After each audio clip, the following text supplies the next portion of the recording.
Hi, Brian.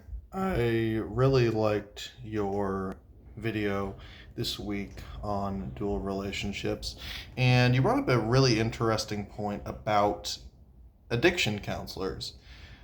I don't know what the exact numbers are, but I do know that there are quite a few addiction counselors who also used to be addicts themselves. There are also individuals in AA who become sponsors, and then they also had the addiction. So that relationship will obviously be different from a counselor.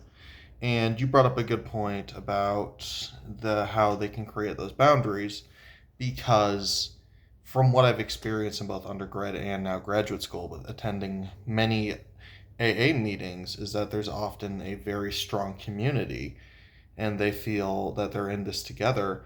In contrast, or not necessarily in contrast, but very similar with addiction counselors, I would assume they feel a very similar way about their clients who also have addictions. So I would assume that would be a very difficult struggle for them.